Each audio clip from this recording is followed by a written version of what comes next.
In this video, we will embark on an examination of Jose Rizal's role in collective organizing within the Philippines and abroad. And rather than simply listing organizations kung saan siya affiliated, we seek to understand the methods, philosophies, and of course yung strategic implications ng kanyang mga engagements. No? Rizal's organizations, they are not incidental to his reformist program. It was core to how he envisioned social transformation, no? Through collective capacity building, ethical leadership, and civic responsibility. Yung mga organizations niya, nagbibigay siya ng enduring lessons, no? Including yung sa mga professional communities such as nursing, no? Where the principles of advocacy, ethical practice, cultural competence, and of course service, those are foundational. The journey began in Madrid with the Circulo Hispano Filipino, established in 1882. As one of the earliest formal associations of Filipinos in the metropole, it served as a vital, albeit fragile, training ground for Rizal. The Circulo was a heterogeneous mix of students and older residents, including Spanish-born Filipinos, insulars, and Spanish sympathizers. This diversity was its primary weakness. The group often suffered from internal ideological conflicts and a lack of financial consistency. However, for Rizal, the Circulo was his first laboratory for group dynamics and consensus building. It was through the Circulo's short-lived journal, Revista del Circulo Hispano-Filipino, that Rizal first attempted to mobilize collective thought. The group's dissolution due to financial strain and lack of political focus taught Rizal a crucial lesson. Social camaraderie alone was insufficient for national liberation. A more disciplined, ideologically unified structure was required. By the time Rizal reached Paris for the 1889 Universal Exposition, his approach to organization had matured. He initially formed the Kidlat Club, the Tagalog word for lightning. This was a temporary association intended to last only for the duration of the exposition, aimed at bringing Filipinos together to enjoy the sights of Paris. However, upon witnessing the dignity of the American Indians and other indigenous groups showcased in the exposition, Rizal's perspective shifted. He realized that the term Indio, used by Spaniards as a racial slur, could be reclaimed as a badge of honor. This realization transformed the ephemeral Kidlat Club into Los Indios Bravos, the Brave Indians. Unlike its predecessors, this group demanded an intense commitment to self-improvement. Members were expected to excel in both the arts and the sciences, as well as in physical disciplines like fencing, gymnastics, and swimming. This was a strategic move to dismantle the indolent stereotype. The group became a living refutation of colonial inferiority, where the Filipino body and mind were honed into instruments of resistance. The membership of Los Indios Bravos was a directory of the era's most brilliant Filipino minds. Central to this circle were Juan Luna and Antonio Luna. The brothers provided the artistic and scientific backbone of the group, Gregorio Aguilera, Loro de Mayuga, and Baldomero Roxas, students who committed themselves to the group's rigorous intellectual and physical standards, Mariano Ponce, the group's researcher and historian. Crucial support came from Valentin Ventura, a wealthy member of the circle. Ventura's role was pivotal. When Rizal faced a financial dead end in the publication of the Nali Me Tanhair, it was Ventura who provided the necessary funds to complete the printing. Another notable figure was Paz Pardo de Tavera, whose family provided a social anchor for the group. It was through the Pardo de Tavera family that Rizal received the alcohol lamp, the very object he used during his final days in Fort Santiago to hide the manuscript of his farewell poem, Mi Ultimo Adios. A defining characteristic of Los Indios Bravos was their fondness for photography. In an era where the camera was a tool of modern science and self-representation, the members frequently posed for portraits. These photographs were not mere souvenirs, they were deliberate acts of image-making. By documenting themselves in Western attire, often holding fencing foils or surrounded by books, they were projecting an image of the new Filipino, civilized, disciplined, and formidable. These images captured the essence of their collective, a group of men who refused to be defined by colonial margins. The transition from the Circulo's social gatherings to the Kidlat Club's temporary joy and finally to the Indios Bravos' disciplined nationalism provided the blueprint for the La Liga Filipina. Rizal's early experiences in Madrid and Paris proved that before a nation could be won on the battlefield, it had to be won in the minds and characters of its people. The propaganda movement, circa 1880 to 1895, represented the peak of Filipino organizational sophistication in the 19th century. It functioned not merely as a protest movement but as a transnational reform network that utilized the liberal atmosphere of Europe to challenge the archaic structures of Spanish colonial rule. By operating across borders, primarily in Madrid, Barcelona, and Paris, the movement created a long-distance nationalism that synchronized the grievances of the archipelago with the intellectual currents of the European Enlightenment.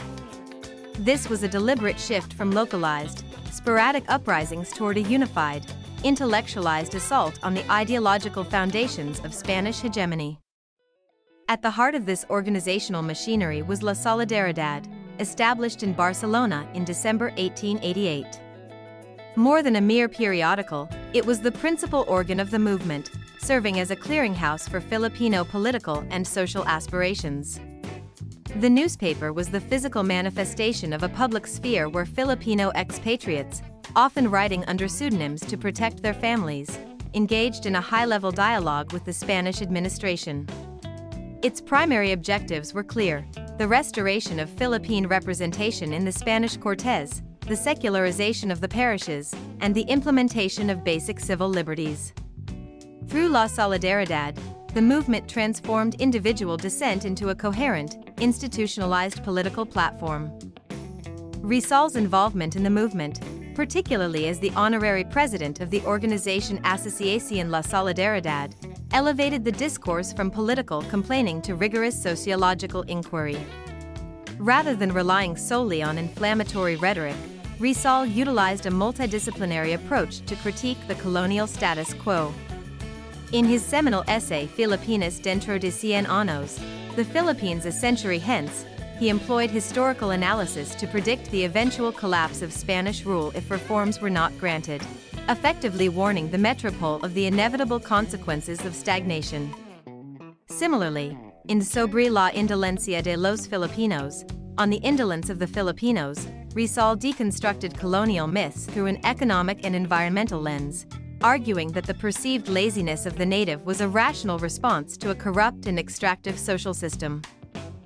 The movement also faced significant internal challenges that tested its organizational resilience. The rivalry between Rizal and Marcelo H. del Pilar, the movement's tactical genius and the second editor of La Solidaridad, revealed the complexities of leadership in a dispersed community. While Rizal emphasized the importance of high moral standing and education as precursors to political action, del Pilar was more pragmatic, focusing on the day-to-day political maneuvering within Madrid's corridors of power. This Rizal-del Pilar split, the Pilaristas versus the Rizalistas, eventually led to Rizal's withdrawal from the newspaper, demonstrating that even the most robust intellectual networks are subject to the pressures of personality and strategic disagreement. The propaganda movement succeeded in creating the ideological architecture of Filipino nationalism. While it failed to achieve its immediate goal of legislative reform in the Cortes, it succeeded in something far more enduring: the construction of a shared national identity. By articulating a vision of a Filipino nation that was modern, rational, and capable of self-governance, the propagandists provided the intellectual fuel for the Philippine Revolution of 1896.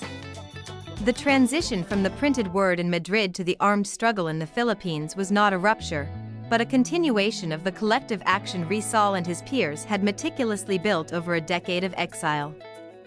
The return of José Rizal to the Philippines in 1892 represented a strategic relocation of the nationalist struggle from the intellectual salons of Europe to the immediate, lived reality of the archipelago.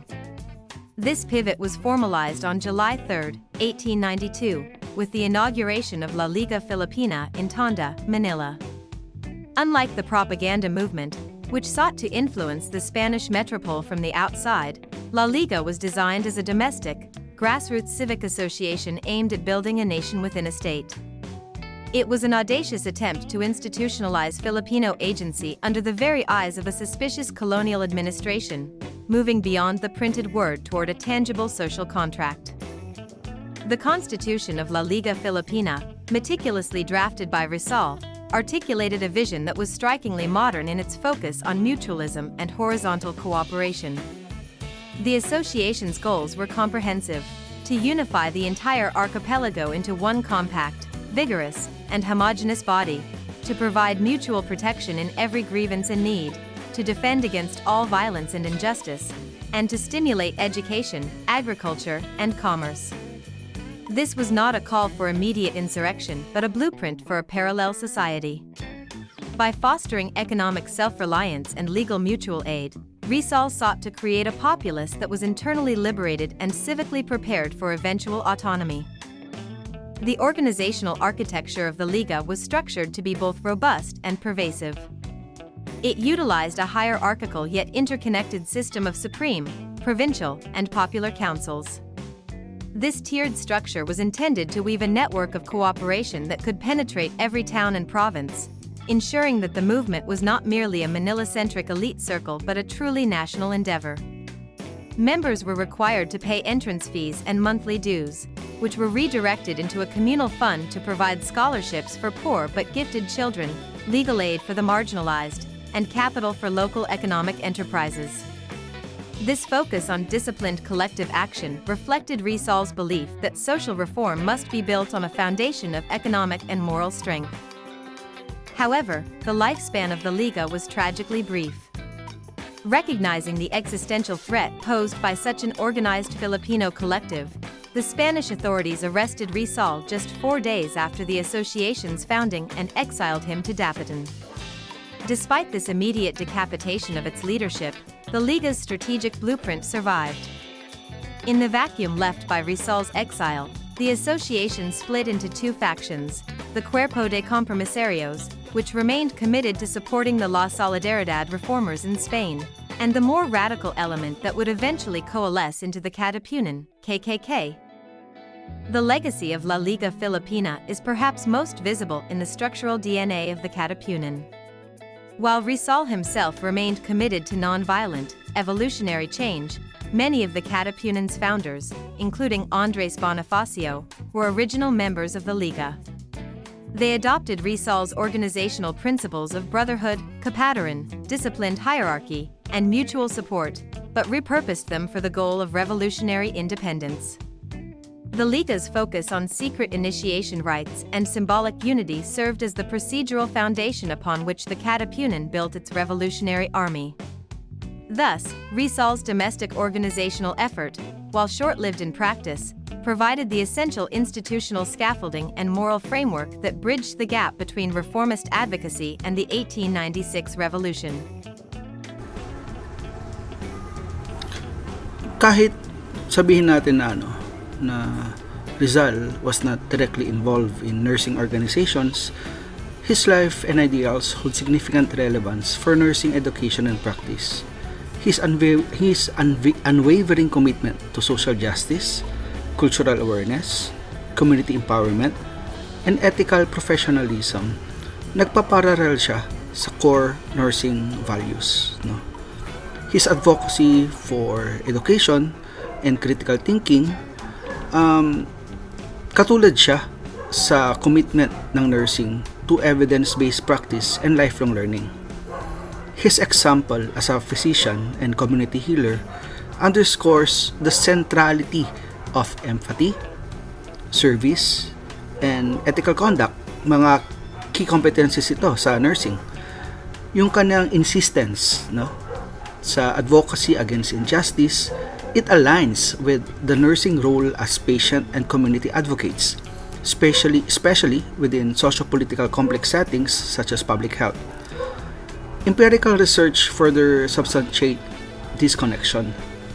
Nursing students who study Rizal's life and work would often report on enhanced commitment to social change, justice, and professional responsibility, suggesting that his ideas can shape nursing identities rooted in ethical and civic consciousness. Jose Rizal's organizations were not limited to formal societies. It was a comprehensive strategy for cultural awakening, ethical leadership, and constructive reform.